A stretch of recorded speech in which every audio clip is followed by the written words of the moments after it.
বন্ধুরা, প্রত্যেক মানুষেরাই ঈশ্বরের তরফ থেকে একটি নির্দিষ্ট বয়স পেয়েছে।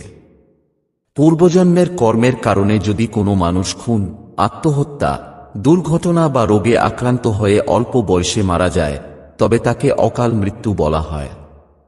বন্ধুরা, একজন মানুষের জন্ম থেকে মৃত্যু প্রাপ্ত করা পর্যন্ত এবং মৃত্যুর পরে সেই আত্মার স্বর্গে বা নরকে চলে যাওয়ার পর আবার পূর্ণজীবন লাভের প্রক্রিয়াকে হিন্দু শাস্ত্রে 7টি পর্যায়ে ভাগ করা হয়েছে।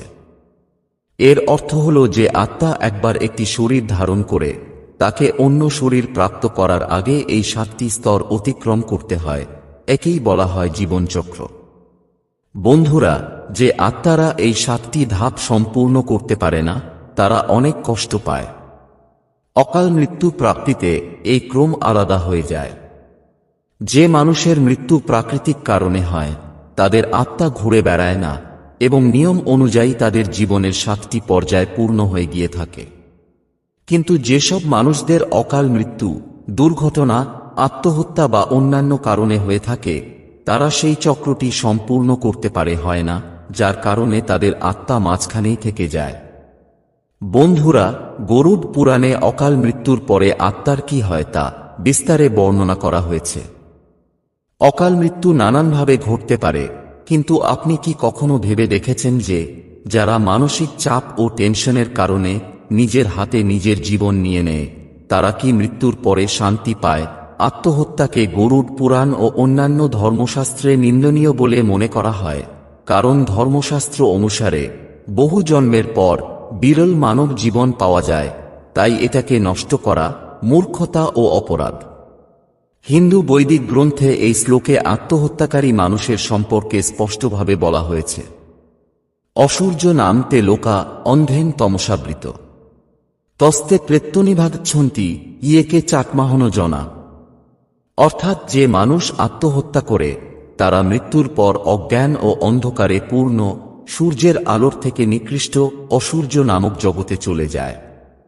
যে ব্যক্তি আত্মহত্যা করে তার আত্মা চারিদিকে কেবল অন্ধকারই দেখে এবং সে মৃত্যুলোকে ঘুরতে থাকে এবং অনেক কষ্ট পেয়ে থাকে। গরুড় পুরাণে এই প্রেতজনিতে পাওয়া যন্ত্রণার সম্পর্কে লেখা আছে যে তার জল পিপাসা তো পায়, কিন্তু সে জল পান করতে পারে না। খাদ্য সর্বদা তার সামনে থাকে, কিন্তু সে খেতে পারে না। সে সর্বদা ক্ষুধা তৃষ্ণায় অস্থির হয়ে থাকে। না তাকে স্বর্গ বা নরকে যেতে দেওয়া হয়, না সে কোনো প্রজাতিতে জন্ম পায়। এই ধরনের প্রেত আত্মা অনির্দিষ্টকালের জন্য এভাবেই ঘুরে বেড়ায় আর কষ্ট পেতে থাকে। এই ধরনের আত্মারা ততক্ষণ পর্যন্ত বাসস্থান পায় না যতক্ষণ না তাদের সময় চক্র সম্পূর্ণ হয়ে যায়। তাই আত্মহত্যা করার পর যে জীবনটা পাওয়া যায় সেটা অনেক গুণ বেশি কষ্টকর হয়ে থাকে। বন্ধুরা, আপনারাও নিশ্চয়ই ভূত প্রেত এর ব্যাপারে অনেক কিছু শুনেছেন। যার কোনো বর্তমান থাকে না, কেবল অতীত থাকে, তাকে বলা হয় ভূত, এবং অতীতে আটকে থাকা আত্মা ভূত হয়ে যায়। জীবন না অতীত আর না ভবিষ্যৎ, এটি সর্বদা বর্তমান হয়। যে বর্তমানে আছে সে নিজে নিজেই মুক্তির দিকে এগিয়ে যাচ্ছে, কিন্তু যে আত্মা অতীতে আটকে গেছে সে অনির্দিষ্টকালের জন্য প্রেত যোনিতে প্রাপ্ত হয়ে থাকে। বন্ধুরা, অনুমান অনুসারে যখন কোনো মহিলা সন্তানের জন্মের সময় মারা যায় তখন সে ডাইনি হয়ে যায়। যে মহিলা খারাপ কর্ম করে থাকে মৃত্যুর পর তার আত্মা ডাইনি হয়ে যায়। এই ধরনের আত্মাদের মুক্তি না পাওয়ার কারণ হল তাদের আত্মীয়দের দ্বারা নিয়মানুসারে শ্রাদ্ধ তাদের না করা। একইভাবে যখন কোনো মানুষ মারা যায় তখন সে ভূত, ব্রহ্মরাক্ষস বা ভেতাল হয়ে যায়। যে ব্যক্তি ক্ষুধা তৃষ্ণা এবং যৌন সুখ না পাওয়ায় মারা যায় সে অবশ্যই ভূত হয়ে ঘুরে বেড়ায়। আর যে ব্যক্তি দুর্ঘটনা বা আত্মহত্যা ইত্যাদির কারণে মারা যায় সেও ভূত হয়ে ঘুরে বেড়ায়। এই ধরনের ব্যক্তিদের আত্মাকে সন্তুষ্ট করার জন্য শ্রাদ্ধ এবং তর্পণ করা হয়। যে লোকেরা তাদের নিজেদের আত্মীয় ও পূর্বপুরুষের শ্রাদ্ধ আর তর্পণ করেন না, তারা সেই অতৃপ্ত আত্মা দ্বারা চিন্তিত থাকেন। বন্ধুরা, আত্মার 3টি রূপ ধরা হয়েছে: জীবাত্মা, সূক্ষ্ম আত্মা এবং প্রেতাত্মা। যে দৈহিক শরীরে বসবাস করে তাকে জীবাত্মা বলে। এই আত্মা যখন সূক্ষ্মতম শরীর প্রবেশ করে তখন তাকে সূক্ষ্ম আত্মা বলে, কিন্তু যখন এই আত্মা কামনাবাসনা পূর্ণ দেহে বাস করতে শুরু করে তখন তাকে প্রেতাত্মা বলে। বন্ধুরা, কিছু বিশেষজ্ঞের অভিমত আছে যে কিছু মানুষের জন্মের তালিকায় সংক্ষিপ্ত জীবন লেখা থাকে, এটা তাদের পূর্বজন্মের কর্মফল হয়। জ্যোতিষশাস্ত্র অনুসারে অকাল মৃত্যুকে আটকানো যেতে পারে।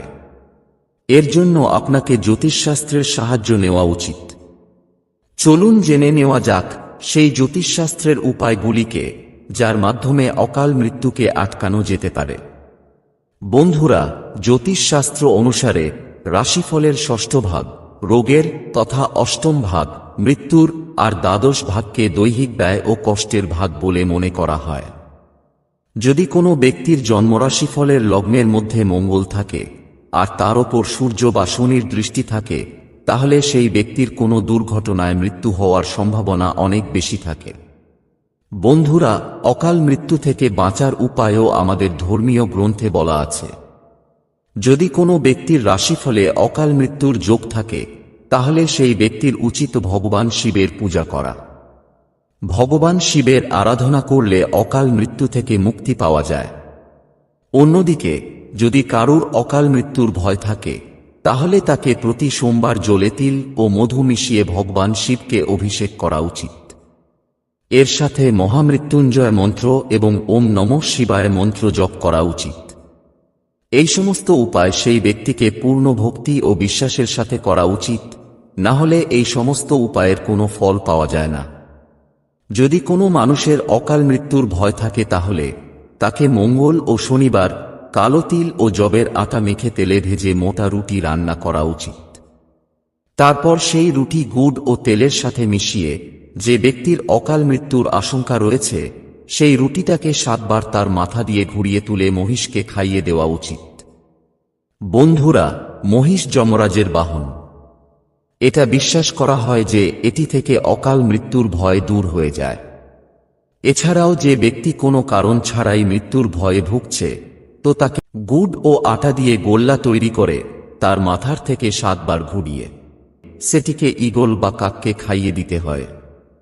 জ্যোতিষশাস্ত্রের অনুসারে অকাল মৃত্যু এড়াতে সেই ব্যক্তির শনি দেবতার পূজা করা উচিত। বন্ধুরা, আশা করি আপনারা বুঝতে পেরেছেন অকাল মৃত্যু হলে আত্মার কি হয়। আপনি যদি এই বিষয়গুলি বুঝতে পেরে থাকেন, তাহলে ভিডিওটি লাইক করুন এবং আপনাদের বন্ধু ও বান্ধবদের সাথে শেয়ার করুন